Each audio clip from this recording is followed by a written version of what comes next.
Bom dia, gente. Meu nome é Marcela, eu sou mestranda na PUC Minas, eu fiz licenciatura e bacharelado na PUC em Biologia e hoje eu vou falar um pouquinho com vocês sobre os morcegos e a Covid-19, os mitos e verdades, né, por trás desse assunto que é tão polêmico assim, né? Eu já gostaria de agradecer a Ciência Viva e Marliere pela oportunidade, né, a Marisa e a todos que estão fazendo o evento, né, muito relevante. Então, vamos começar. Eu dividi minha apresentação em 3 partes. Primeiro, eu vou falar um pouquinho quem são os morcegos, tá? Depois, eu vou falar um pouquinho sobre os morcegos e vírus no geral. E, por último, morcegos e coronavírus mais especificamente. Bom, então, quem são os morcegos, né, gente? Os morcegos, eles são pertencentes à ordem Quiróptera, tá? Eles são os únicos mamíferos capazes de voar, né, com voo ativo. E os mais diversos em espécies também de mamíferos, sendo superados apenas pelos rodentes, que são os roedores. Então, nós vamos ter uma diversidade de espécies aí muito grande. Eu coloquei algumas fotinhos aqui, como vocês podem ver, né? Diversos exemplos aí com morceguinhos com orelhas maiores, orelhas menores, focinho alongado, focinho curto, né? E aí a gente vai ter no mundo cerca de 1.421 espécies, tá? E no Brasil são 181 espécies. Eles estão distribuídos ao redor de todo o mundo, exceto nos polos. E além da diversidade de formas, a gente também vai ter uma grande diversidade de hábitos alimentares, tá, gente? Então, para quem pensa que morcego só bebe sangue, né? Não é só sangue, né? Existem muitos outros alimentos, né? Como insetos, frutos, pólen, néctar, folhas, pequenos vertebrados e também o sangue. Bom, aí aqui eu coloquei algumas imagens para vocês verem. Aqui a gente tem um morceguinho hematófago, né? Que bebe sangue, no caso, o Desmodus rotundus. Aqui tem um morceguinho nectarívoro se alimentando do pólen e do néctar desse cactus, né? Dessa flor de cactus. Tem os insetívoros, os frugívoros e também morcegos que são carnívoros, né? Se alimentando aí de pequenos vertebrados, como os sapos e até mesmo peixes. Outra questão interessante que eu gostaria de falar sobre os morcegos é a questão da evolução das asas, tá? Desses animais. O braço humano e a asa de um morcego são órgãos homólogos. O que isso significa, né? Que eles possuem a mesma origem embrionária, só que funções diferentes. Obviamente, o morcego vai ser adaptado ao voo, né? Então, aqui vocês podem ver que são os mesmos ossos, gente. Só muda o tamanho desses ossos, tá? Então, aqui a gente tem a una, o rádio, o húmero, o rádio com a una, o carpo, o metacarpo e as falanges, tá? A gente pode observar que o metacarpo e as falanges dos morcegos são bem maiores, né, do que de um ser humano. Então, é uma questão bem interessante também. Outra questão legal para se falar é sobre a ecolocalização, né? Muitas pessoas têm dúvidas a respeito do que é a ecolocalização, né? E a ecolocalização, gente, é um sentido muito especializado, tá? É uma capacidade biológica que esses animais possuem de detectar a posição ou a distância de objetos, né, ou animais, né, através da emissão de ondas ultrassônicas, que são sons, né, no caso dos morcegos, com alta frequência, né, ou seja, são sons que a gente não consegue escutar, então é acima do que a gente pode escutar. E o que acontece, né, como é que isso funciona? O morcego, então, ele vai emitir ondas ultrassônicas aí na faixa dos 20 a 215 kHz e pela narina ou pela boca.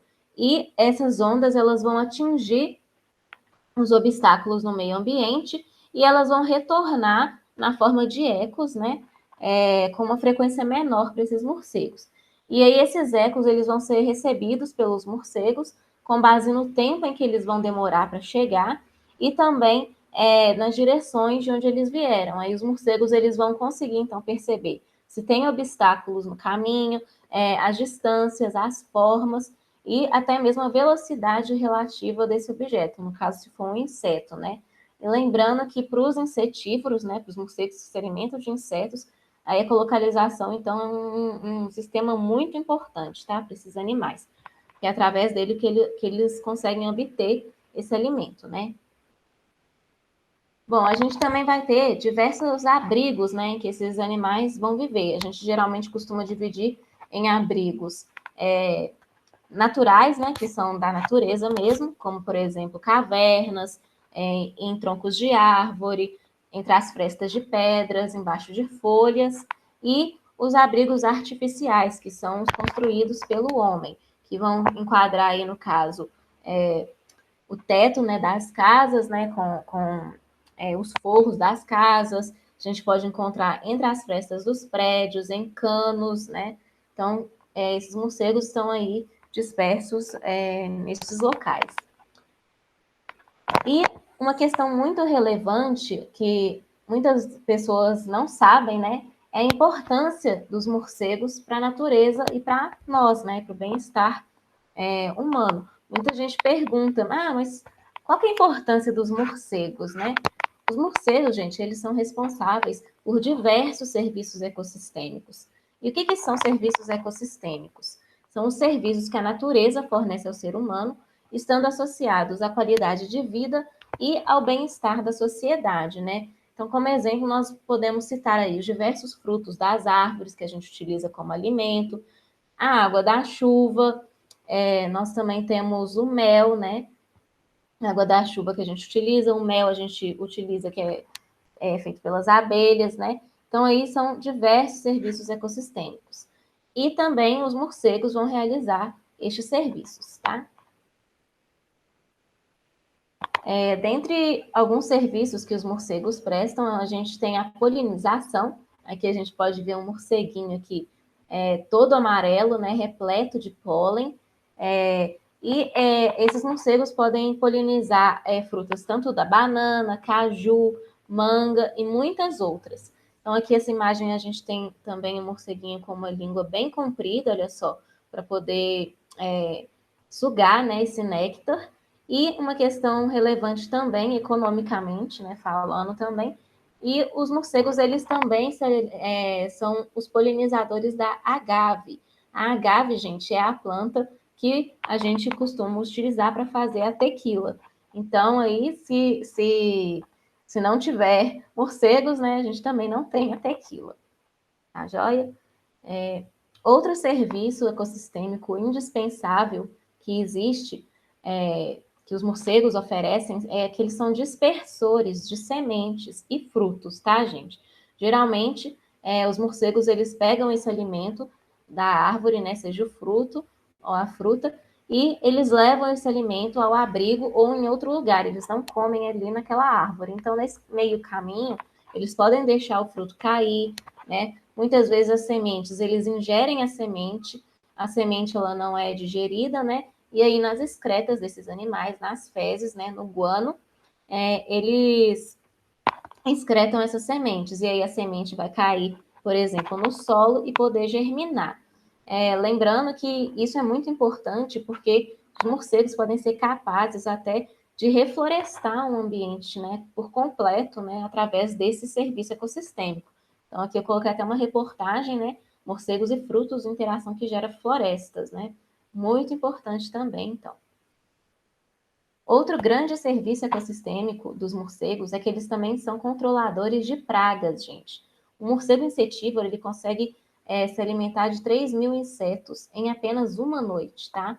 E um grupo, então, de morcegos, imagina, eles comem cerca de 500.000 de insetos por noite, tá? Então, eles servem como controle biológico natural na lavoura também, né?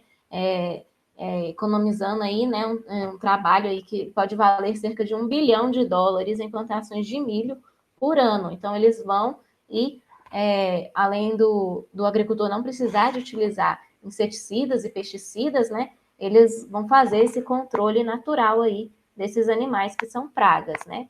E aqui eu coloquei outra reportagem mostrando que os Estados Unidos, eles usam os morcegos para combater naturalmente o Aedes aegypti, né, que é o mosquito, né, transmissor aí da dengue, da zika, né, que a gente conhece, causando aí diversos problemas para nós, né? Então, os morcegos também se alimentam de mosquitos. E um conceito, antes de adentrar especificamente nas zoonoses e nos vírus, né, dos morcegos, eu gostaria de falar sobre a saúde única, né?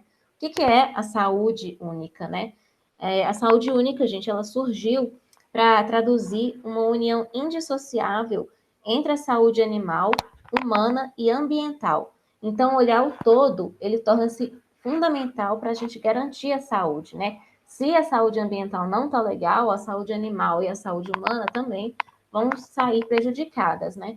E esse conceito ele é muito relevante porque, dada, né, as condições que a gente vive atualmente de pandemia, né, uma saúde humana debilitada, uma saúde animal e ambiental debilitada, a gente vai proporcionar aí um equilíbrio, um desequilíbrio nos ecossistemas, né? Bom, agora adentrando então um pouco a respeito dos morcegos e os vírus, tá? Os morcegos e os vírus, eles podem transmitir doenças assim, os morcegos eles podem transmitir doenças assim como qualquer outro animal, tá, gente? Através da mordida, da arranhadura, das fezes ou da saliva. A mordida e a arranhadura a gente conhece muito bem, né? Os exemplos de raiva. E nas fezes desses animais, a gente, e também de pombos, né, e outras aves, a gente pode encontrar um fungo, muitas vezes, que dá origem à histoplasmose, tá? Que é uma doença bem grave aí, acometendo o pulmão e levando até mesmo à morte. Então, nessas pesquisas, Moratelli, né, em 2015, ele descreveu, e colaboradores, né, eles descreveram mais de 200 vírus de 27 famílias que foram isolados ou detectados em morcegos. Então, é muito vírus que está por aí circulando nesses animais, né, e que a gente desconhece até. E em 2019, eles fizeram também uma pesquisa em que mais de 200 tipos de vírus da família Coronaviridae, tá? Eles foram identificados, tá? Não em morcegos apenas, né? Mas no ambiente em geral. Então é muito vírus que a gente está em contato aí, né? Se a gente for pensar. E alguns eles são associados a mortes isoladas, aos surtos e epidemias em humanos, como que a gente está vendo na pandemia atual. Só que a maioria, gente, não tem qualquer impacto na saúde humana ou animal. Eles estão aí convivendo com a gente, né, no ecossistema. Aqui eu coloquei a imagem do artigo, tá, com essas informações. E eu queria falar um pouquinho das zoonoses, tá? Porque a zoonose é um conceito relevante, né, que a gente tem que ter. E o que são as zoonoses? A zoonose é uma doença infecciosa causada por bactérias, vírus e outros parasitas que circulam entre os animais domésticos e silvestres, tá? Geralmente os vertebrados e os humanos. Então, exemplos de zoonose a gente pode ter a raiva, o ebola, o HIV na origem, né? E nos últimos 15 anos, gente, a gente teve mais de 15 surtos zoonóticos. É mais de um surto por ano, praticamente. E isso é muita coisa, tá? A gente vê aí também em pesquisas que 75% de todas as doenças infecciosas emergentes, elas são provindas de animais. Então, isso é uma questão muito relevante que a gente tem que levar em conta, né? Para poder estar combatendo aí as formas, né? Para que essas doenças não se disseminem, né, demais, né? E esses vírus que estão no ambiente, eles podem ou não causar doenças, tá? E como que isso ocorre, né? Por que que isso ocorre? Porque a gente tem que estar atento a essas formas de ocorrência.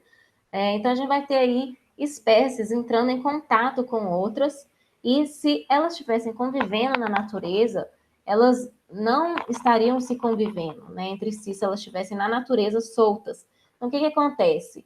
Às vezes, vamos supor, um exemplo no mercado, né? A gente tem diversas espécies ali, um guaxinim convivendo com um morcego. Se eles estivessem na natureza juntos, isso não aconteceria se estivessem na natureza, tá? Então, esses animais juntos, eles vão poder ter uma troca de patógenos aí, né, facilitando essa disseminação desses vírus, né.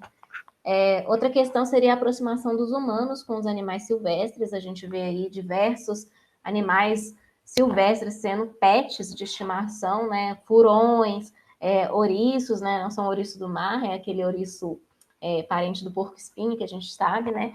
São diversos animais aí silvestres que entram em contato com o ser humano aí, facilitando também essa troca de patógenos. E nem precisa de falar, né, gente, que o desmatamento, a caça, o tráfico de animais silvestres, o aumento da temperatura global e a mineração também são fatores que ajudam aí nessa disseminação.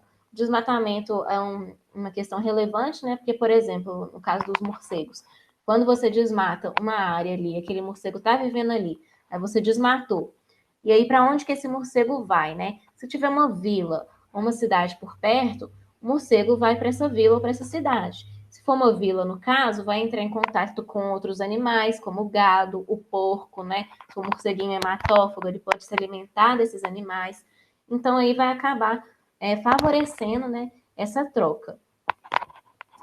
E uma questão, né, um vírus interessante que eu gostaria de ressaltar, que é o vírus da raiva, tá, gente?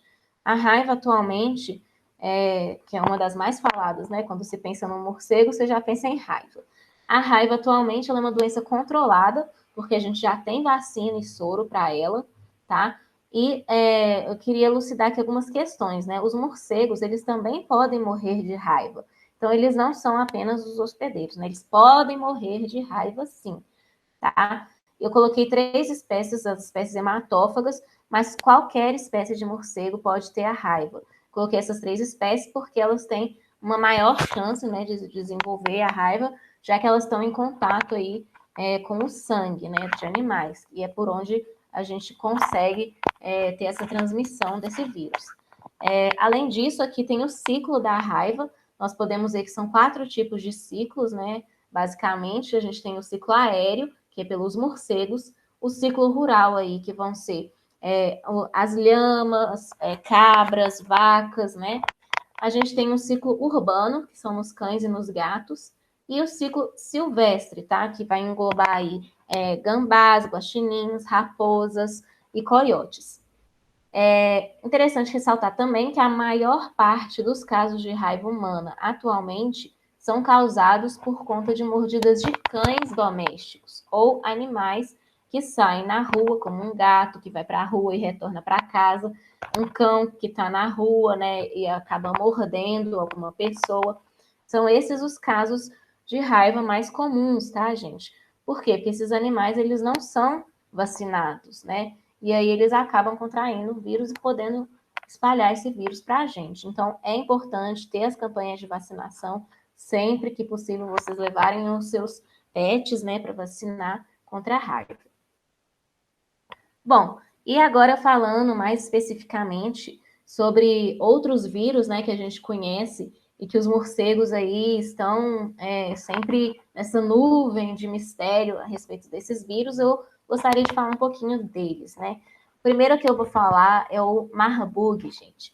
Marburg, ele é um vírus, tá, da família do Ebola. Ebola é uma família de vírus, né? Não é um único vírus. E ele causa febre hemorrágica, tá?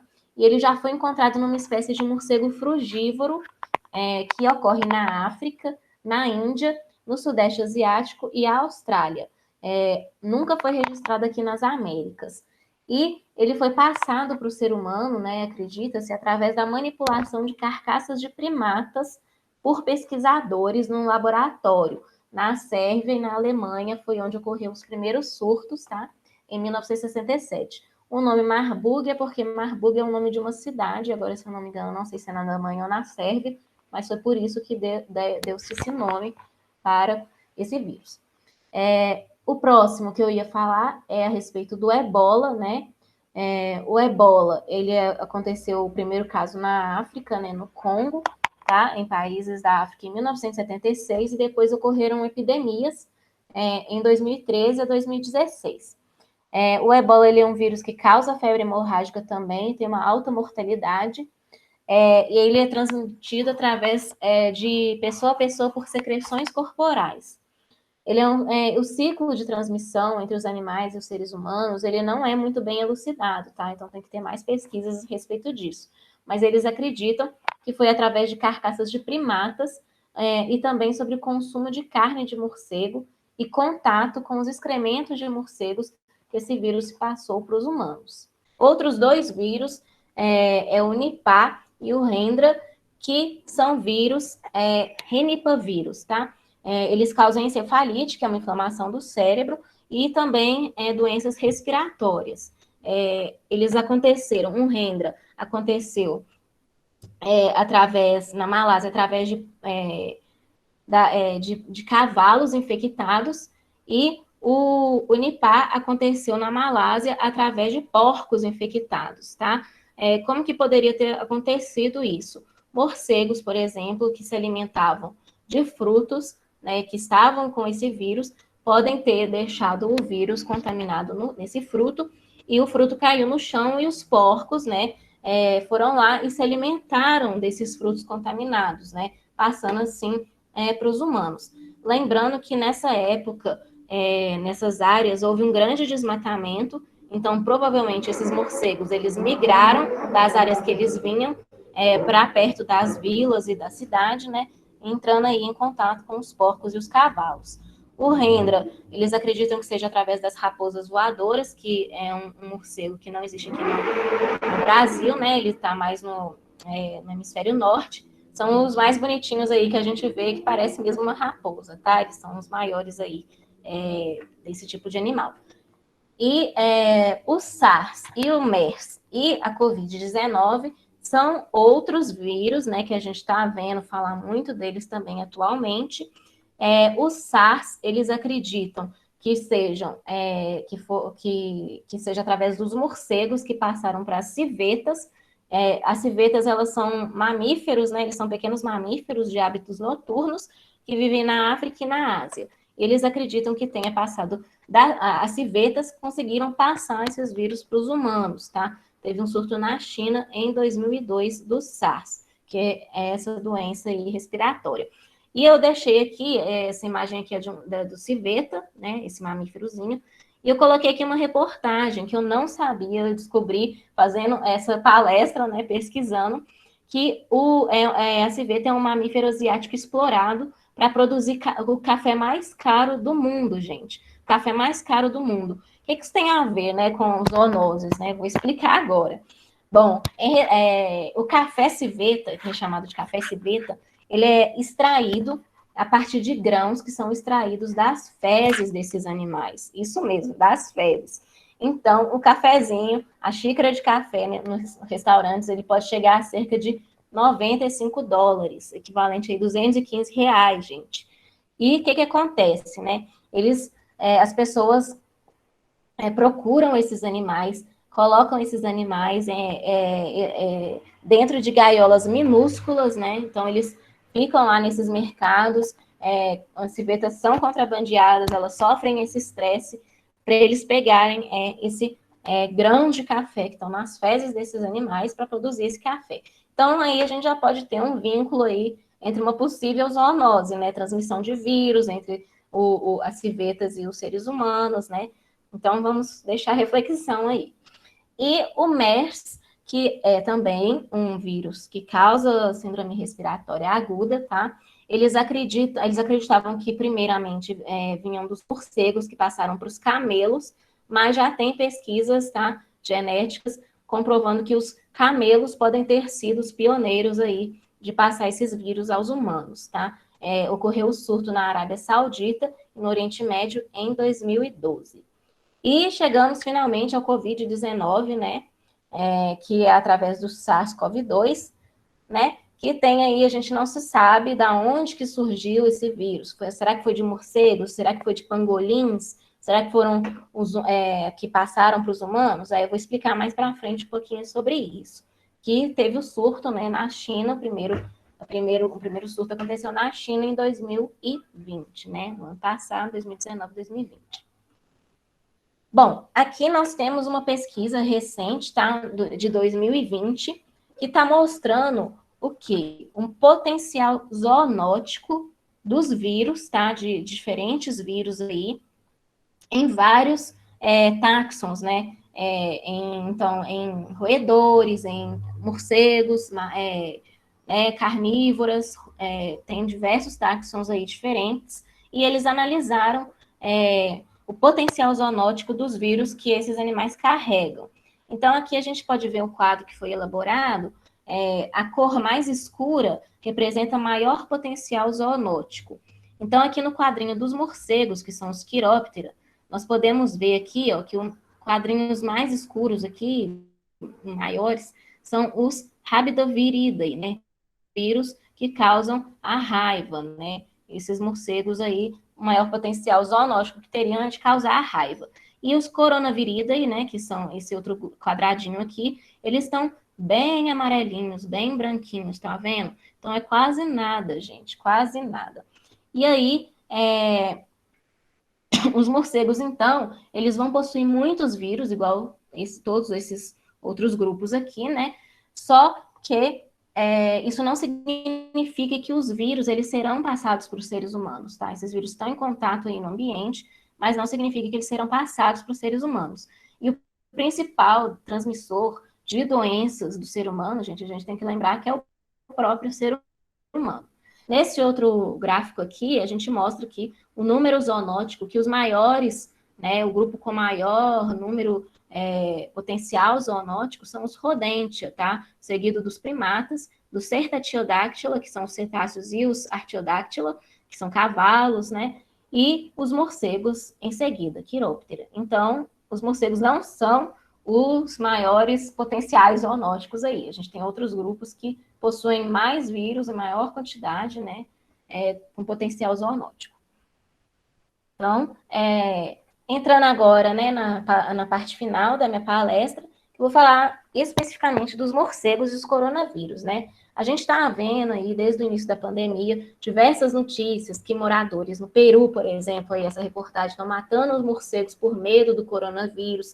Muitas estão incendiando, né, diversas colônias com morcegos, matando esses animais. A gente vê notícia falando de mutação no morcego que fez o novo coronavírus passar para humanos. E a gente tem que lembrar que muitas dessas notícias, gente, são notícias sensacionalistas e alarmantes que só ajudam a disseminar, né, que os morcegos são os portadores da coronavírus. Mas vamos explicar essa situação direitinho, né? Por que a Covid ela foi associada imediatamente aos morcegos, né, gente? Por que as pessoas lembraram dos morcegos quando surgiu a pandemia?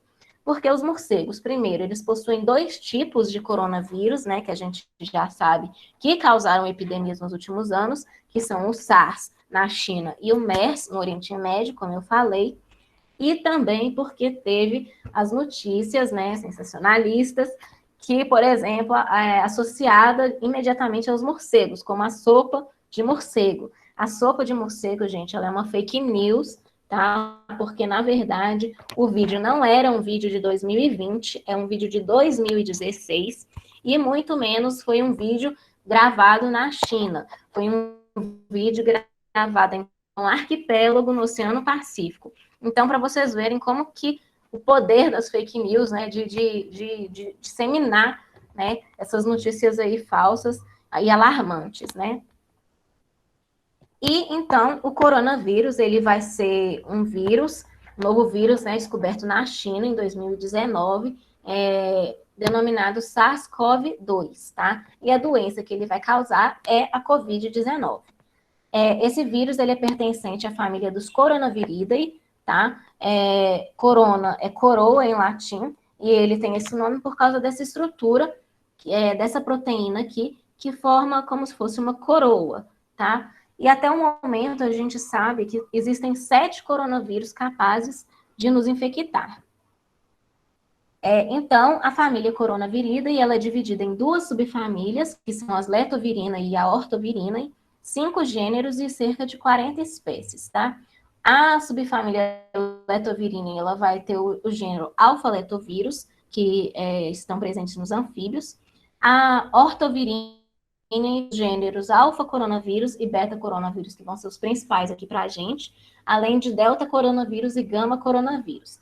Os alfa-coronavírus, eles estão presentes nos cães, nos gatos, nos porcos, nos humanos e nos morcegos. Os beta-coronavírus estão presentes no gado, no cavalo, nos camelos, nos roedores, nos morcegos, nas civetas e nos humanos. Os delta-coronavírus em aves e os gama-coronavírus em aves, em baleias e também, não se sabe ainda ao certo, em morcegos, acredita-se que também, tá? Eles estejam. E aqui eu coloquei, né, uma imagenzinha só para representar. Esses de cima aqui são os coronavírus causadores dessas doenças mais leves, né, mais brandas, as doenças respiratórias mais brandas, e os de baixo aqui são os que causam as doenças infecciosas mais graves, né, que a gente está vendo aí, que foi o MERS, o SARS e também o SARS-CoV-2, que a gente está vendo atualmente com a pandemia. E nós não sabemos, gente, agora eu vou falar especificamente do SARS-CoV-2, a gente não sabe há quanto tempo ele já existia. E ele começou a causar COVID, a infectar as pessoas em novembro e dezembro de 2019, com uma provável transmissão se dando em Wuhan, na China, no mercado de animais vivos. Mas isso tem sido questionado também, tá? Porque pode ser que esse vírus tenha saído de outros animais, de outros locais, e tenha, por exemplo, infectado uma pessoa, a pessoa pode ter ido no mercado e daí se passou para o mercado. Então, não se tem ao certo da onde que o vírus se iniciou, né, essa transmissão. E eu coloquei duas imagens aí só para vocês verem, né, como que são esses mercados. Alguns são, a maioria, eles não têm uma condição sanitária muito adequada, né? As pessoas manuseiam esses animais, manuseiam essas carcaças de animais aí ao ar livre, em contato com outros bichos, bichos vivos, bichos mortos, né? Então, não são as condições mais de higiene mais apropriadas, né? Vamos ressaltar isso também, né? Que pode ajudar na disseminação desses patógenos. Bom, e o SARS-CoV-2, eles vão ter três proteínas na superfície, que são a proteína E, a proteína M e a proteína S. A proteína S ou proteína spike, tá? Ela vai ser a principal, a mais importante, e ela é quem vai dar essa forma de coroa para o vírus. E por que ela é a mais importante? Porque ela vai ser responsável por fazer a ligação do vírus com a célula humana, permitindo a entrada do vírus na célula, tá? E como que ocorre essa ligação da proteína, gente? É importante porque o vírus ele não vai invadir qualquer tipo de célula e também nem qualquer lugar da célula, tá? Um lugar específico.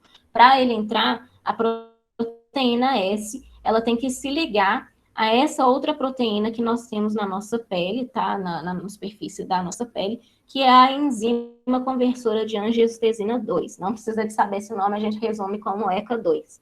E por que essa proteína ECA2 ela é importante para a gente? Ela está ligada muito ao controle da nossa pressão arterial e de doenças cardiovasculares.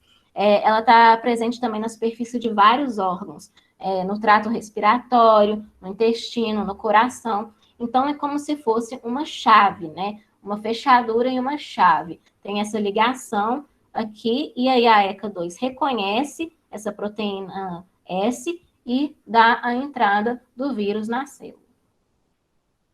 Bom, e o que tem a ver com o morcego, né? Já que a gente está falando, o que o COVID, o SARS-CoV-2 tem a ver com o morcego especificamente? Bom, no estudo eles fizeram a comparação do material genético do SARS-CoV-2 com outros materiais genéticos de outros coronavírus de outros animais. Não sei se ficou claro isso, né?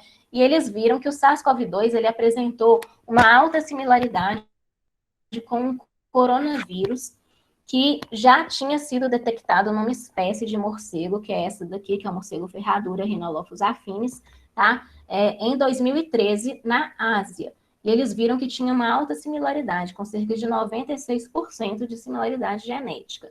Ah, peraí. Então o vírus veio do morcego? Ele é do morcego? Não, gente, a gente não pode falar isso, né?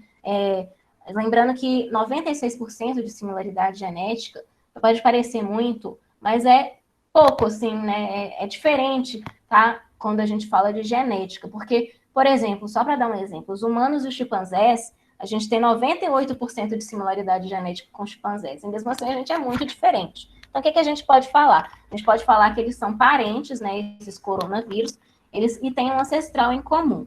E, tá? Então, aí eu coloquei, e não há evidência de contaminação desse coronavírus encontrado nesse morcego com as células humanas. Não tem. Tá? E aqui eu coloquei o artigo também para vocês verem. E até o momento, então, eles não foi encontrado nenhum animal e nenhum morcego com 100% de compatibilidade, tá? Genética. E depois, gente, eles começaram a avaliar as partes que compõem, né, a proteína S, os pesquisadores começaram a avaliar as partes que tem na proteína S. Uma dessas partes é chamada, uma dessas regiões é a região RBD, tá? Essa região RBD, ela é a parte mais importante dessa proteína S. Por quê? Porque ela vai permitir a ligação da proteína S com a ECA2, que é essa proteína que tem na nossa pele, né? Na nossa superfície. E permitindo a infecção da célula. E eles viram e agora é que a gente vai falar do pangolim, né? Do que pangolim tem a ver nessa história, né? Quando os pesquisadores eles avaliaram a sequência de aminoácidos da proteína S, eles viram que a sequência de aminoácidos da região RBD ela foi 97,4% compatível com a sequência de aminoácidos da mesma região nos pangolins. E para morcegos foi de 89%. E o que isso significa, gente? Que embora o vírus ele seja aparentado, né, geneticamente com os morcegos, possivelmente os pangolins podem ter sido os hospedeiros intermediários desse vírus, tá? E não podemos afirmar ainda, tem que ter mais estudos, mas possivelmente eles foram possíveis hospedeiros intermediários. E, além disso, em Wuhan, no mercado de Wuhan, não eram vendidos morcegos, eram vendidos o quê? Pangolins. E esses animais, eles ficam amontoados em condições sanitárias precárias, favorecendo a troca desses micro-organismos entre os animais e as pessoas, como eu já falei, né? Aí eu coloquei os dois estudos referentes a esses dados, né? Aqui, entre os animais vendidos no mercado, estão os pangolins também, aqui é outro estudo, né? Falando dessa origem, né, provável relação, né, do SARS-CoV-2 associado aos pangolins, né? E a gente então tem algumas hipóteses, né, do que pode ter sido do que pode ter acontecido, né? Pode ter sido o resultado de vírus de diferentes animais que entraram em contato com o ser humano e passado o Covid para a gente? Sim. Pode ter sido um animal silvestre que entrou em contato com o ser humano? Pode também. Outra hipótese também que se especula é que pode ser um vírus parecido, ele existia no animal e aí ele passou para o ser humano e dentro do ser humano teve uma evolução desse vírus que mudou para o Covid-19? Pode ter, sim. E nós não sabemos, e talvez a gente também nunca vá saber, né? Precisa ir de muita pesquisa ainda na área, né? Para a gente realmente ver da onde que veio esse vírus, né? E morcego, será que é pangolim? Será que é macaco, gente? A gente também tem pesquisas que, a respeito de macacos, que entre os animais vendidos nos mercados, há macacos do Velho Mundo. E num estudo recente, também de 2020, Damas, tá, que foi um pesquisador e colaboradores, eles examinaram os receptores da ECA2, que eu falei que é a proteína que infecta, que está na nossa pele, né? Os receptores de ECA2 de 410 vertebrados para prever a sua capacidade de ligar com a proteína spike do Covid-19. E as 18 espécies classificadas como muito altas eram todas eram macacos do Velho Mundo, cujos resíduos da ligação da proteína S nos receptores da ECA2, elas eram idênticas aos dos humanos, tá? E entre esses primatas, o macaco rhesus, tá? Que é a macaca mulata, ela foi a única espécie conhecida infectada com o Covid-19 e apresentando sintomas semelhantes ao dos humanos. Macacos da espécie macaca fasciculares e macaca nigra, elas são os primatas mais comumente comercializados, gente, no Camboja, na Malásia, nas Filipinas, na Indonésia e também na China, tá? Usados também como para laboratórios e consumo também na China. Então, uma possível hipótese também é que esses macacos poderiam ser um hospedeiro intermediário, tá? Então, a gente poderia colocar essa hipótese aqui. E pelo fato desses primatas serem mantidos, né, nesses mercados junto com morcegos, a gente pode ainda levar sérias preocupações, né, sobre as prováveis transbordamentos desses micro-organismos dos morcegos para os macacos, dos morcegos para os pangolins, né, e desses animais para os seres humanos. E agora falando por que os morcegos, eles podem conviver tão bem com tantos organismos potencialmente patogênicos, né, gente? Por que que o morcego, ele convive tanto com esses vírus e não morre, né? Assim, a gente não vê aí relatos de morcegos morrendo demais, né? A gente tem 4 possíveis hipóteses atualmente. Nos morcegos, uma das hipóteses é respostas imunológicas rápidas e menos intensas em relação aos processos inflamatórios quando em contato com patógenos. O que isso quer dizer, né? Que nos morcegos já foram descritas mutações, supressão de expressão e baixa atividade das moléculas envolvidas nas respostas inflamatórias. E isso permite que o sistema imunológico dos morcegos ele controle o vírus sem causar uma resposta inflamatória exacerbada, né, que poderia causar danos nos tecidos e um agravamento do estado de saúde desses animais. Então, esse pode ser um mecanismo-chave para explicar por que eles convivem tão bem com esses patógenos, tá? E não acontece nada, né? Nada entre aspas, né, gente? Então, o que eles fazem? É como se eles mimetizassem uma febre, que a gente sabe que a febre, tá? Ela é um sintoma que significa que seu corpo está combatendo os vírus, né? Então, eles meio que mimetizam essa febre e abaixam as cargas virais, tendo controle dos vírus.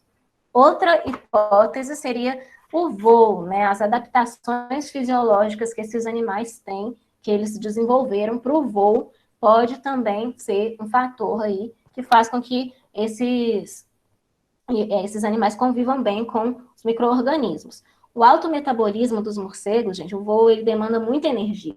Então, esse alto metabolismo dos morcegos, eles vão gerar níveis mais elevados de radicais livres de oxigênio nas células, produzir DNA, um DNA danificado, tá? E aí os morcegos, eles desenvolveram um mecanismo de supressão de inflamação para combater esses fragmentos de DNA danificado, que são reconhecidos pelo sistema imunológico.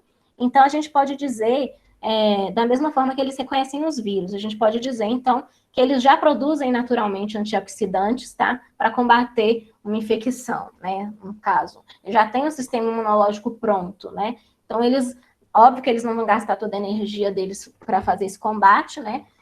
Mas eles não vão deixar os vírus matarem essas células. Então, a célula não vai morrer e eles não vão desenvolver a doença.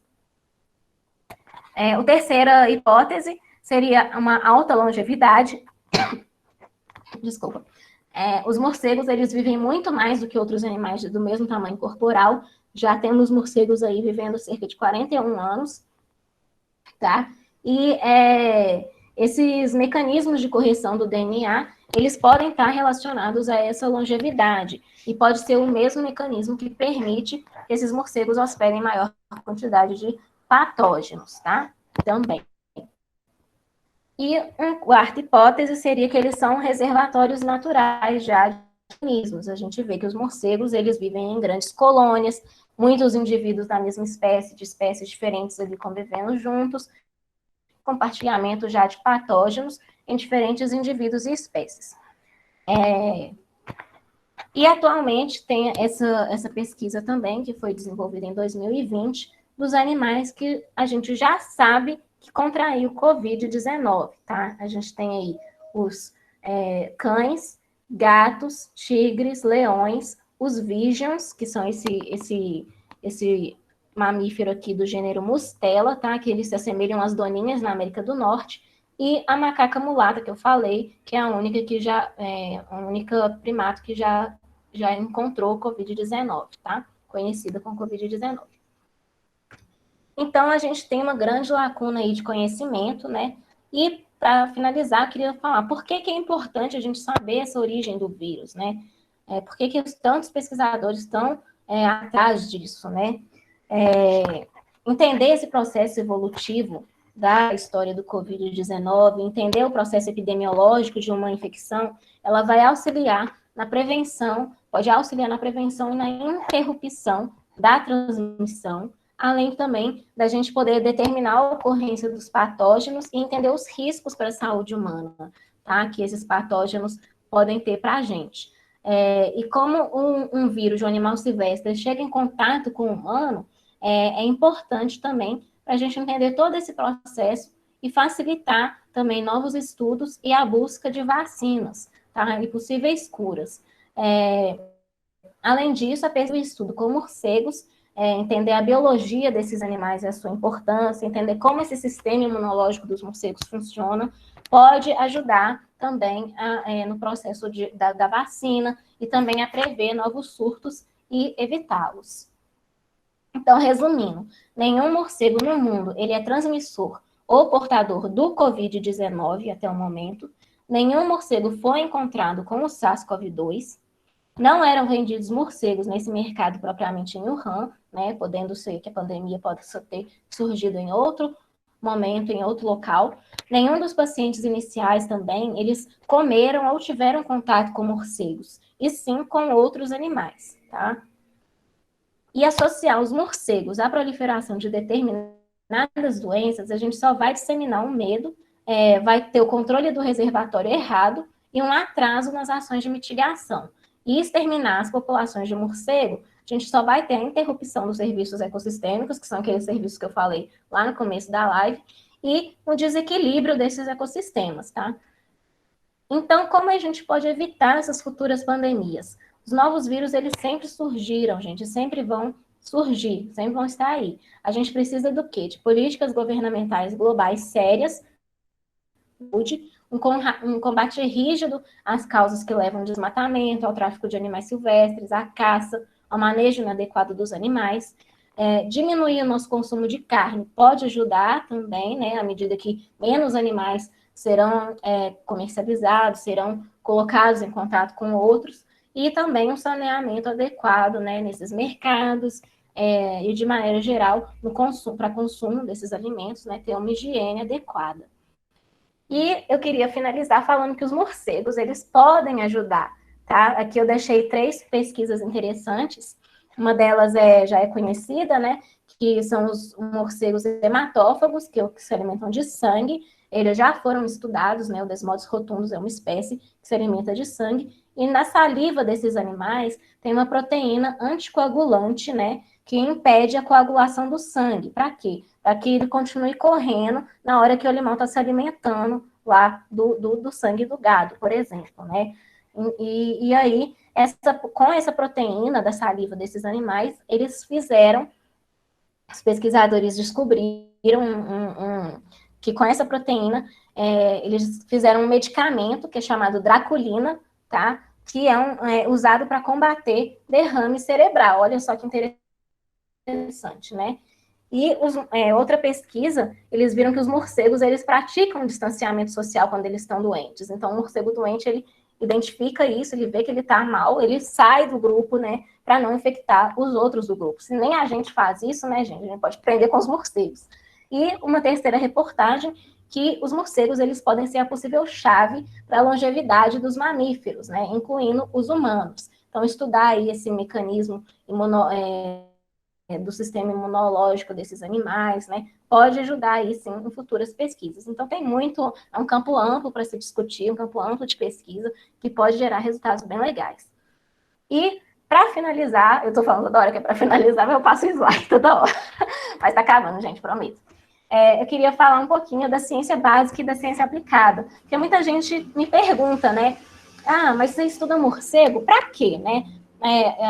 Além dessa palestra toda já ter sido, né, um motivo, né, para explicar isso, muita gente me pergunta, não, mas para que estudar o globo ocular do morcego que você está estudando? Para que estudar uma formiga? Para que estudar uma planta, né?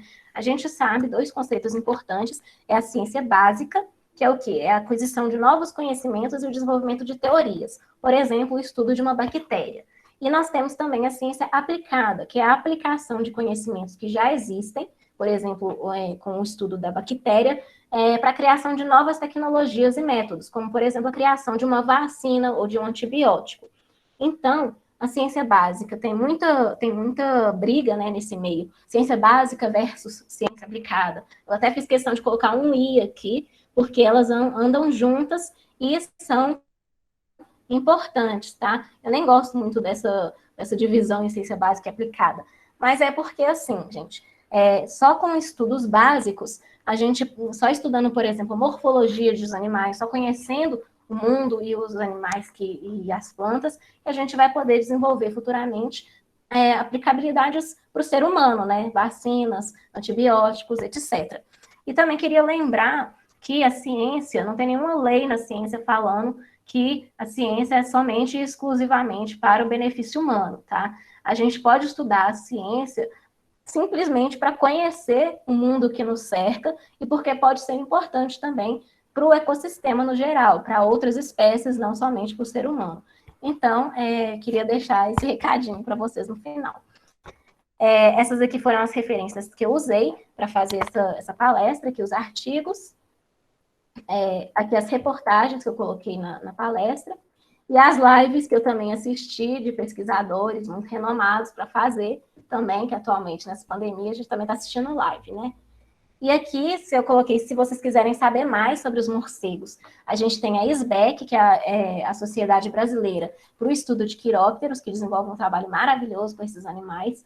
O Morcegando Cast, que é um podcast, gente. Se você não quiser ver vídeo, você pode escutar quando você faz caminhada e tal, que são diversos episódios relacionando morcegos com outros temas, tá? Morcegos e alimentação, morcegos e vírus, depois vocês podem dar uma olhada, tem no YouTube.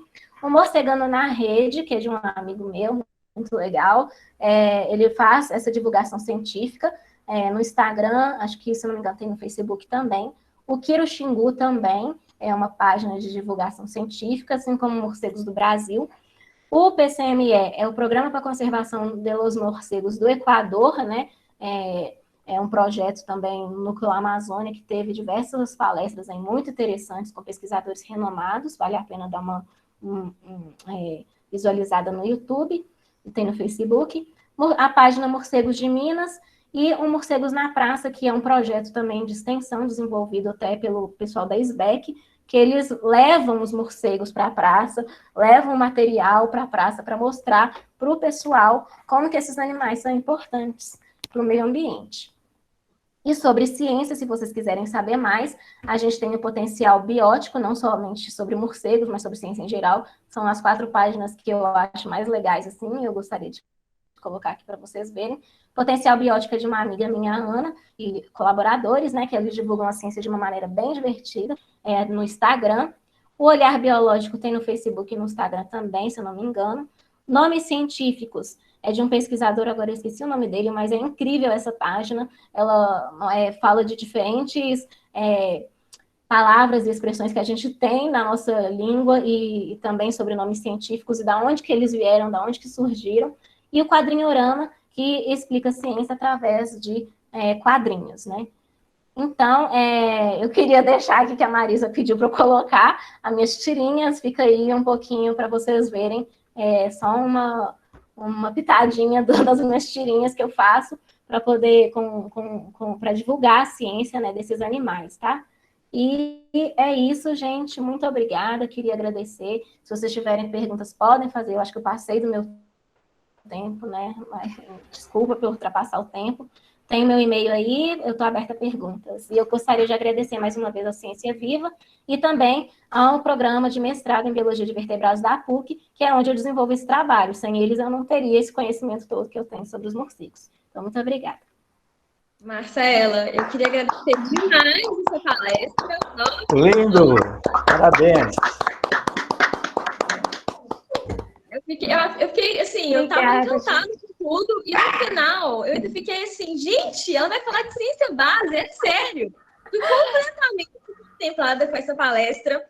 Obrigada. Eu queria ainda falar mais sobre isso, né? Porque assim, a importância de ter pesquisa que investigue a diversidade dos organismos, a composição genética dos vírus, enfim, ciência base, né? É aquela ciência que inicialmente você não vê implicação, você não vê importância, você não quer investir o seu dinheiro e no final das contas não tem nada que seja tão aplicado quanto a ciência base. É porque é a longo prazo os resultados, né?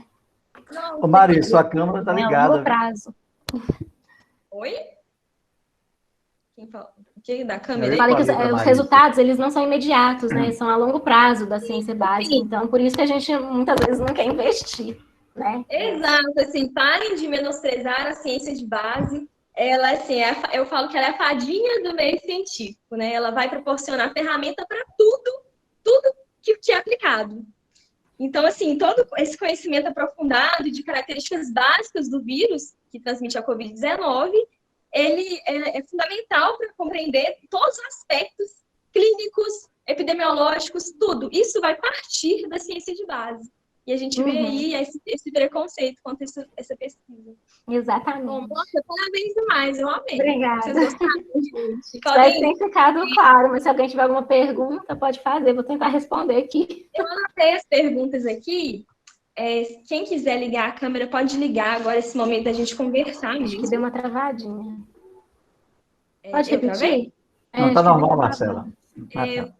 Pode, quem quiser ativar a câmera novamente, vamos ter esse momento de conversar, tem as perguntas que eu anotei aqui. Então, esse é o momento, gente. Vamos mostrar a cara aí. Vamos lá, Marcela. Tem algumas perguntas que eu anotei. Quem for o autor da pergunta e quiser se manifestar, também fica à vontade. Bom, é possível identificar os hematófagos de maneira fácil? Bom, a gente sabe que tem 3 espécies, né, no mundo. Eles são reconhecíveis, assim, principalmente pela folha nasal. A gente costuma observar esses animais, né? A folha nasal, para quem não sabe, é o narizinho, aquela folhinha que tem no nariz desses animais. E esses animais, os hematófagos, eles costumam ter essa folhinha nasal mais curtinha, né? Em forma, parecendo um porquinho mesmo, né? Eu acho que essa é uma das maneiras mais fáceis, assim, anatomicamente, de identificar esses animais, né? Mas, acho que é isso. Não sei se... Natália, só complementando aí, porque quem fez essa pergunta falou o seguinte, é possível identificar os hematófagos, porque acaba que, principalmente, fazendeiros, sitiantes e tal, costumam matar os morcegos indiscriminadamente. Isso teria uma maneira fácil de identificar, né, para evitar, por exemplo, de matar um que não seja hematófago. Geralmente, esses animais vão estar, né, presentes perto dos gados, né? São animais que, muitas vezes, eles chegam perto do gado, eles não chegam voando, eles chegam no chão, e aí eles pulam para o gado. Então, eles têm essa diferença aí. E através da folhinha nasal, eu não saberia dizer, assim, um tal certo, teria que ter um certo conhecimento, né, para você conseguir saber essa diferença exatamente. Marcela, eu acho que uma forma simples de... Porque aqui na roça, né, eu estou até na roça aqui, eu venho para casa dos meus pais, né? Uma forma simples do pessoal identificar é pelo próprio excremento, o resto que os morcegos deixam. Porque, por exemplo, aqui, quando eles entram em casa, né? Aí deixa aquele negocinho do jaborandi, deixa frutinha tipo jabuticaba, resto de goiaba, mexe em banana e tal. Então, assim, se você tá vendo que tem resto de fruta onde os morcegos estão dormindo, você já pode suspeitar. É um frugívoro que está ali, é um morcego que está carregando, transportando semente, é um morcego que tem uma importância ecológica e que não está sugando o sangue das vacas, dos cavalos, não está transmitindo raiva, né? Não está envolvido nesse processo. Eu acho que é uma boa forma aí do pecuarista, né? A pessoa que mora na região rural identificar. É verdade. Realmente. Porque as pessoas temem aquilo que elas desconhecem, né? Então, se tem qualquer forma de ajudar a reconhecer, de uma forma de você fazer essa pessoa não dar uma vassourada nesse animal. E eles não são agressivos. Aqui a gente tem no porão aqui da fazenda, a gente tem tipo 30 morcegos dormindo. Você chega lá, aquele monte de morcego revoando. Parece a casa do Batman, a coisa. E eles são inofensivos, eles são todos frugívoros. E desde que eu era pequenininha, eles ficam lá no porão. A gente não implica com eles não implicam com a gente. E eles não vão esbarrar, porque eles têm ecolocalização. Então você pode entrar e sair de lá e você só vai fu na orelha, né? Aquele bate de água. Deixa eu fazer uma pergunta até em cima dessa aí, que é o seguinte, eu já vi em fazendas e tal, né, surgir os animais de manhã, ou o gado, ou o cavalo e tal, que aparece com parte, assim, do pelo, né, todo sangrando e tal.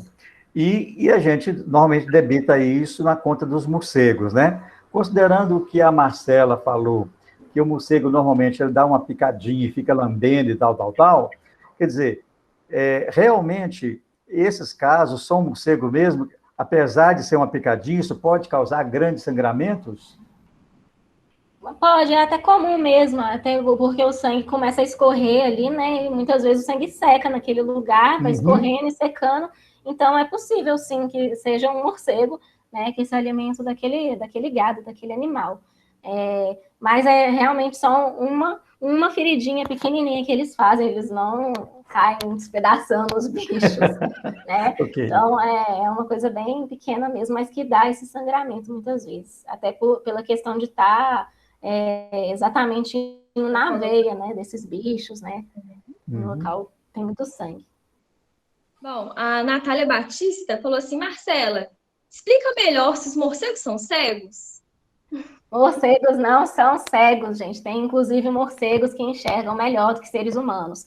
Inclusive, com essa minha pesquisa sobre globo ocular de morcegos, né, eu li bastante coisa interessante sobre esses animais. Então, morcegos não tem nada de cego. Só que eles vivem à noite, não é porque eles estão na noite que eles não conseguem enxergar. Eles geralmente saem à noite por conta de predadores, né, para evitar os predadores do dia. Então, eles se adaptaram a sair à noite para evitar exatamente os predadores. E, obviamente, tem alguns que enxergam menos, outros enxergam mais, e muitos usam da ecolocalização, como eu falei, né? Mas eles não são cegos. Tio Arnaldo, você quer fazer a sua pergunta? Não, pode fazer aí, Natália. Os morcegos, apesar de perseguidos, ainda são abundantes? Apesar de perseguidos, são muito abundantes, né? Assim, a gente tem colônias com mais de 5 milhões de indivíduos, né, nos Estados Unidos. Eles vão estar aí pelo mundo, né? Apesar da gente ter eles serem muito perseguidos e tal, eles também estão em crescente, né, se reproduzindo lá. Então, eles existem também em grandes quantidades, né? Mas é claro que tem as espécies ameaçadas, né? Não. Na ilha que eu diga, né? Deixa eu aproveitar e emendar, então, porque as dúvidas estão surgindo, né, online, que é o seguinte, os predadores naturais deles, quais são? Isso é muito interessante, muita gente pergunta. Predadores naturais de morcegos, a gente tem corujas, jacarés, cobras, até centopeias podem comer os morcegos, sapos, tá? Então, são inúmeros predadores aí que se alimentam dos morceguinhos. Ok. Tia Marisa, você quer fazer sua pergunta? Pode fazer. Ela tá quietinha ali, gente. Não, pode ignorar a minha pergunta, porque, na verdade, eu coloquei, porque exatamente não é nem minha pergunta, é porque é que a gente ouve... Vamos ignorar, não. Você fala da sopa de comer? Não. Posso pegar coronavírus comendo morcego? Exatamente isso. Porque é uma das coisas que são divulgadas aí na internet. Então, eu quis mais acender essa discussão, porque as pessoas estão num pavor tão grande que elas já estão falando que os chineses são comedores de morcego e que são culpados aí de tudo. A Marcela trouxe para apresentação. Então, e foi fantástico que ela colocou a relação aí, né, dos pangolins também, e dessa falta ainda de uma certeza de realmente de onde veio, e que, pelo que ela disse, aí os morcegos estão aí, meio que em terceiro lugar, segundo, ela defendeu bem os bichinhos dela aí, né, Marcela? Então, essa pergunta não na verdade, já não é minha, porque eu já sei até um pouco da resposta, mas é porque isso realmente é temido, né? Sim. E é falado. Sempre bom esclarecer, né? É legal esclarecer isso, né? Porque muita gente... gente, não tem nenhum estudo, não tem nenhum morcego atualmente, nenhum estudo comprovando nenhum morcego, nenhum outro animal tenha o Covid-19. Então, não significa que você vai comer o morcego, você pegou o Covid-19. Até porque não tem isso, tá? Você pode pegar outros coronavírus? Também não sabemos, não tem estudos a respeito, né? Mas é bem provável que não, porque muitas vezes só você comer um bicho cru. Muitas vezes os animais, eles são servidos assados, cozidos, né? Então, tem que lembrar também que a temperatura, ela mata os micro-organismos, esses vírus, né? E a gente também não pode ter esse preconceito contra as culturas, né? É uma cultura local lá, tem os mercados. Esses animais, eles são já consumidos há muito tempo nesses locais. Então, é difícil você combater isso e falar que o chinês é o culpado da pandemia, né? Então, isso aí fica uma questão para refletir também. Obrigada, viu, Marcela? Saudade de você. Volta para mim. Beijo. Saudades, Marizinha. Bom, e para retomar aí, A Márcia falou, onde vivem os morcegos hematófagos? Então, os morcegos hematófagos, né? Eu acredito que a maioria eles vão viver aí. Tem morcegos hematófagos vivendo em cavernas, né? Entre as pedras, tá? Também nas frestas das árvores, alguns também, eu acredito que sim. Caso seja perto de uma fazenda onde tenha gado e tal, eles podem se alojar nas casas mesmo, né? Nos forros, nos tetos. Então, eles estão aí distribuídos aí ao redor, nesses lugares aí. Diferentes abrigos. Ô Marcela, só porque eu estou vendo ali no chat sobre a questão da raiva, quando eu comentei no início que eu trabalhei com morcego uma época, eu não pegava nos morcegos porque eu não tinha sido vacinada, então só o meu grande amigo lá que pegava, porque realmente tem a questão da raiva aí, que o pessoal tem que tomar bastante cuidado, né? Sim, tem que ter todos os protocolos, né? Todos os cuidados, os EPIs, né? Que são os equipamentos de proteção. A gente tem que tomar todos os cuidados. A gente vai com luva, né? Tem que ser vacinado para você manusear esses bichos, né? Não é qualquer pessoa que pode manusear. Mas já fui em campos, óbvio que eu vacinei antes, mas teve um campo que eu fui que eu não era vacinada ainda e eu não mexia com os bichos, tá? Eu só observava o pessoal mexer, eu não pegava nesses bichos exatamente por ter esse contato aí que pode... A gente não sabe se o morcego está com raiva ou não, né? Na verdade, a gente até sabe se ele manifestar algum sintoma ali, mas quando está na pesquisa lá, você pegando bicho e tal, não tem como saber, então é bom tomar todos os cuidados, né? Evitar isso. Marcela, puxando um ganchinho, existe alguma mudança de protocolo? Você sabe se tem alguma mudança de protocolo para entrada em cavernas nas consultorias ambientais, nas coletas dos pesquisadores? Como que é? Você que está nessa parte aí que você acabou de falar aí das coletas. Então, a SBEC, que é a associação, né, que eu falei com vocês, que é a Sociedade Brasileira de Quirópteros, ela lançou uma cartilha, eu não sei se é uma cartilha, um material, né, mesmo, falando, assim que surgiu a pandemia, eles lançaram essa cartilha falando dos equipamentos necessários, que, obviamente, foram reforçados, né, para você manusear esses animais em campo. Então, começou a utilizar a ação de máscaras, né, às vezes uma proteção maior no corpo, com aqueles jalecos, né, muitas vezes, de pano, luvas, né, eles lançaram esse protocolo. Qualquer coisa eu posso disponibilizar depois para vocês. Então, tem sim uma questão. A próxima pergunta é do André Mendes. Ele está aí? Ele quer fazê-la? Não. Bom, um vírus assim pode surgir de condições extremas de produção pecuária que o homem já tem controle? Pode sim, o vírus pode surgir, apesar do homem ter controle, né? Esse controle aí a gente pode colocar entre aspas, né? Porque os animais ali vão estar em contato com diferentes espécies também, diferentes animais aglomerados, né?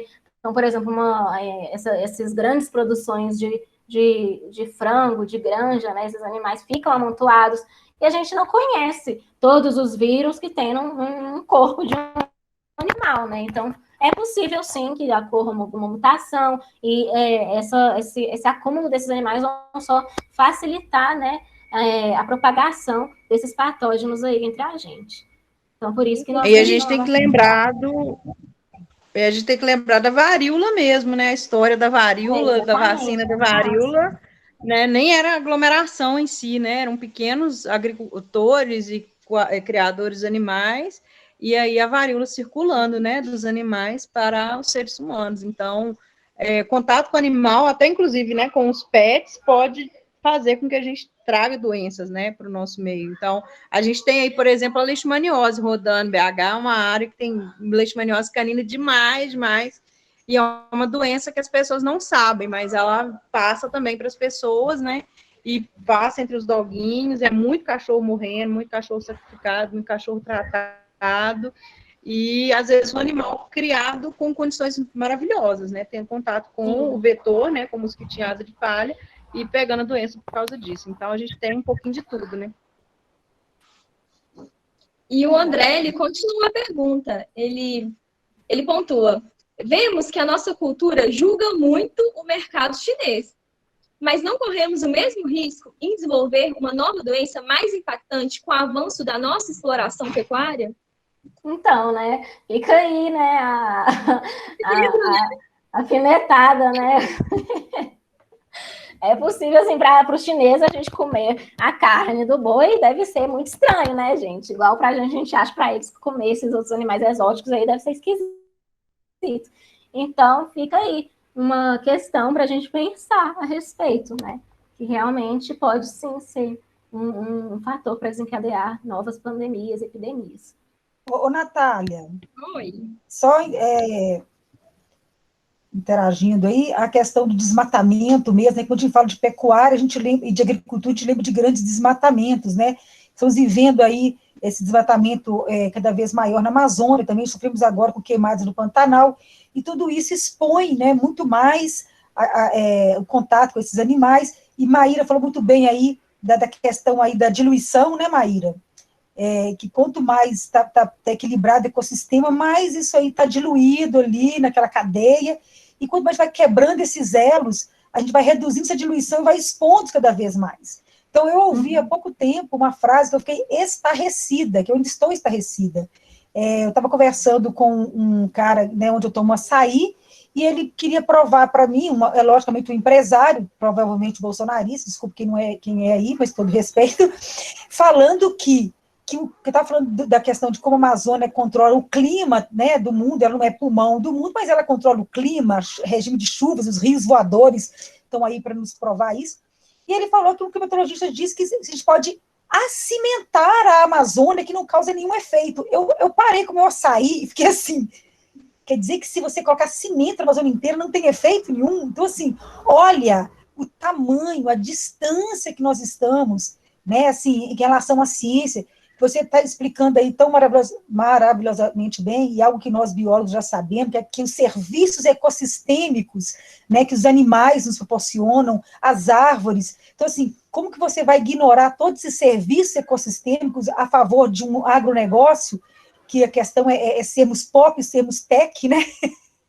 E mais agrotóxico, né?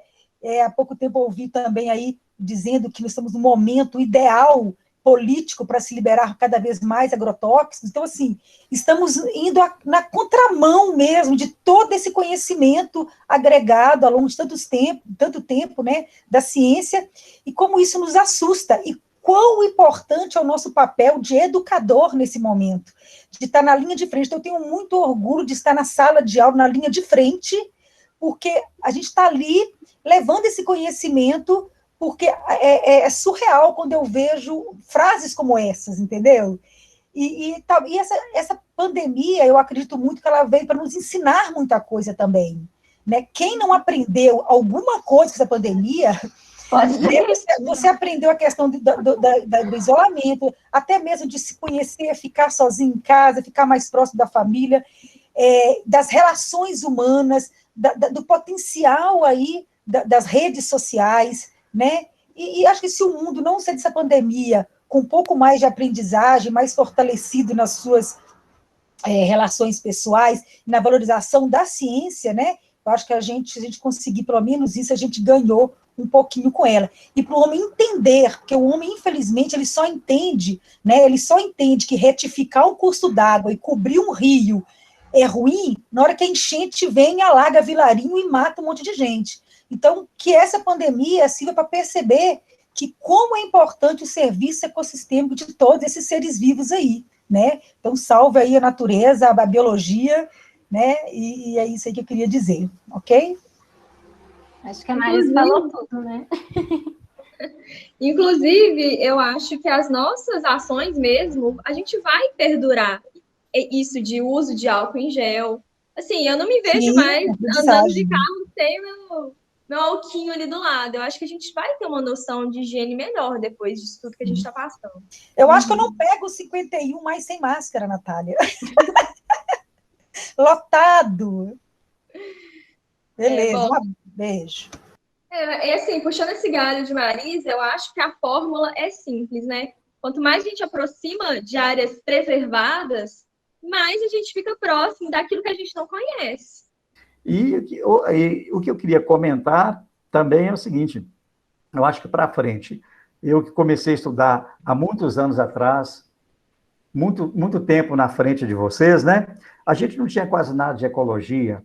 Então, eu acho que quem está fazendo ciência hoje, quem está dando aula hoje ainda, precisava projetar para um futuro que ecologia é uma coisa importantíssima de ensinar, né? Ensinar a conviver com todos os animais da natureza. Eu lembro dos meus compêndios de ciência, não sai da minha cabeça. Na hora que eu entrava, ia falar das cobras lá, que é uma classe de animais aí, né? Aí, animais peçonhentos, venenosos, não sei o quê. Então, assim, realmente é tudo para colocar você contra aqueles animais sem entender exatamente em que situação que você vai ser. E até hoje, né? Eu tenho essa formação, corro deles, né? Lógico. Então, assim, o que eu estou dizendo é que, devido a toda essa importância, eu acho que o olhar para o futuro teria que ser um olhar um pouco diferente, até na forma de ensinar. Né? Ô, Arnaldo, eu queria só te responder bem brevemente aí em relação à ecologia na educação, que isso realmente já tem acentuado há grande tempo, há muito tempo. Inclusive, é um dos assuntos mais abordados no Enem. O primeiro assunto, em primeiro lugar no ranking de assuntos do Enem é ecologia. Então, a gente realmente já trabalha isso desde o 6º ano com os meninos, a questão da ecologia, desmistificando essa questão mesmo. Inclusive, Rangel, na escola, eu até fui na escola dele, porque ainda vem no ensino mais primário, porque geralmente o ensino primário, quem dá aula é pedagogo, não é biólogo, né? E vinha, assim, separando animais úteis de animais inúteis. Então, isso ainda é ensinado lá no primário, separar o animal útil de inútil. E a gente desmistifica isso, corrige isso, aí do 6º ano em diante, a gente está sempre falando de ecologia, e um assunto bem abordado no Enem. Eu acho que os jovens de hoje têm assim, esse contato bem grande com o ensino de ecologia, sim, tá? Eu queria falar alguma coisa também depois. Fala, mãe! Não, é pelo seguinte, assim, a gente vê e a gente sente, né, como eu tenho um pesquisador na família, e a gente vê como que é o trabalho de um pesquisador, né? Que eu vejo Natália dia e noite aí trabalhando, e eu fico assim, Natália, o que você está fazendo? O tempo todo, o que você está fazendo aí, né? E o Vinícius também, o tempo todo trabalhando, e é um trabalho muito duro, que eu vejo que é de um pesquisador, e é um trabalho que as pessoas não veem, é um trabalho que fica... Um trabalho que não é considerado trabalho. Parece que é um trabalho escondido, sabe? Assim, o pesquisador trabalha o dia todo, não é um trabalho que você bate ponto, né? Então, o que a Natália fazia o dia inteiro? No dia inteiro no computador. Então, assim, é um trabalho que eu acho que devia ser mais divulgado. Eu não sei como, eu acho que os pesquisadores deveriam pensar um pouco mais nisso, de como divulgar esse trabalho, que chegue até as pessoas comuns. Alguma pergunta, Natália? Tem sim. Marcela, essa é uma pergunta que eu também fiquei muito curiosa. Tem alguma experiência que tenha te marcado em relação aos morcegos? Alguma experiência que tenha me marcado? Eu vou dizer. Eu acho que a experiência, acho que marca qualquer um, né? A primeira vez que você vai para campo ver esses bichos. Para mim, foi a experiência marcante. Eu lembro que foi na Serra da Piedade. Eu estava lá, eu até escrevi um conto sobre isso. E foi fantástico. Posso compartilhar com vocês depois. Foi fantástico, assim, gente, ver esses bichos voando, assim, na minha cabeça, eu lá na caverna. E aí, a primeira visão que eu tive foi um monte de morcego vindo na minha direção.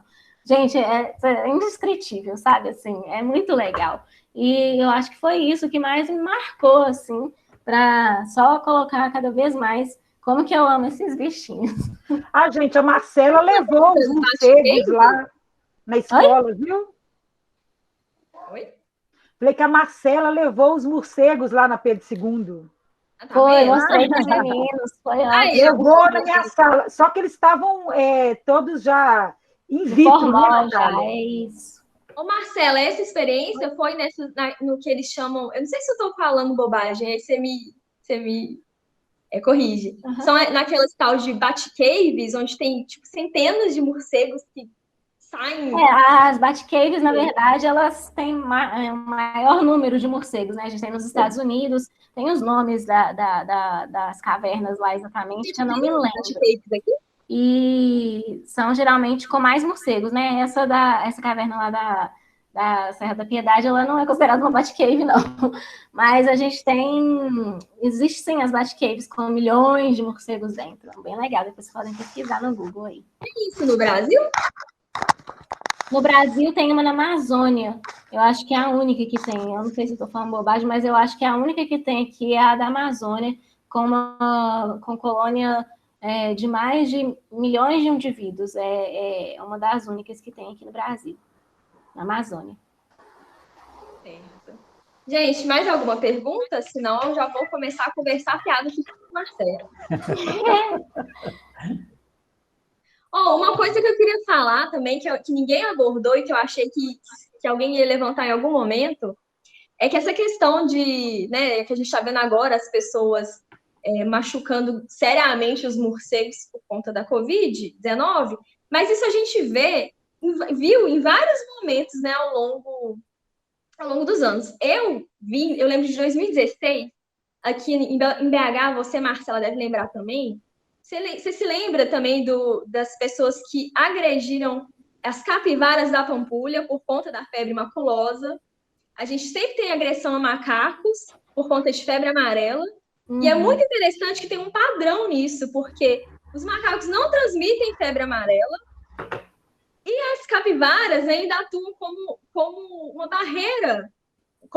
barreira sanitária para o carrapato, né?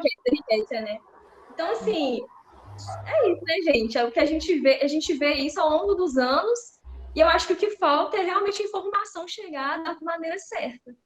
Pois é, eu concordo também. Inclusive, eu acho que nessa pandemia, uma das coisas que ajudaram, né, a disseminar essas informações, assim, são as lives, né, que o pessoal está podendo assistir de qualquer lugar do Brasil. Então, isso está ajudando aí na divulgação científica, né? A gente tem muito pesquisador criando páginas também no Instagram, Facebook, divulgando esses trabalhos, para cada vez mais ser mais acessível para a população. Acho que a ideia dessa palestra da Marcela, que foi brilhante, as palestras que a gente teve anteriormente, né, a proposta de Ciência Viva, é colocar o ser humano como parte do meio ambiente, ele conhecer esse meio ambiente que ele faz parte. Porque ele conhecendo o que tem em volta dele e se reconhecendo como parte disso, ele é capaz de interagir de uma maneira menos predatória e menos predatória consigo mesmo, com a própria espécie. Porque ele vai entender que toda ação tem uma reação. Então, essa pandemia é uma reação. Não é que a natureza quer destruir a gente, embora os biólogos adorem essa imagem, mas não é que a natureza queira destruir a gente. Mas a natureza está simplesmente interagindo com a gente da mesma proporção, da mesma maneira que a gente está interagindo com ela. Né? Eu acho que se a gente conseguir levar um pouquinho disso para esses 20 e poucos, 30 e poucos que aparecem aqui, e isso virar uma corrente de informação, a gente está cumprindo parte dessa missão de divulgação de ciência, porque ciência é isso, né? Conhecimento é divulgação, é ter uma base, né, de informação correta, para poder divulgar e para poder propagar. A gente falha miseravelmente em propagar a ciência, mas acho que estamos conseguindo aqui um pouquinho. Agradeço demais sua presença. Quero agradecer todo mundo que veio prestigiar aqui, agradecer a Marisa de coração, porque foi a primeira palestra que eu fiz na minha vida, eu nunca tinha dado palestra na minha vida. Parabéns. Muito bem, ó. Parabéns. Muito obrigada pelo convite. Você já é uma palestrante, está atestada pelo Ciência Viva. Eu queria só fechar com uma frase de um pesquisador de Porto, em Portugal, do Ricardo Rocha, que ele fala: se é uma grande mensagem para levar para casa nesse momento infeliz que estamos vivendo, é que tornar a natureza doente nos torna doentes. Ah, que lindo. Muito bem. Parabéns. Orgulho, minha sobrinha, gente, é um jardim, né?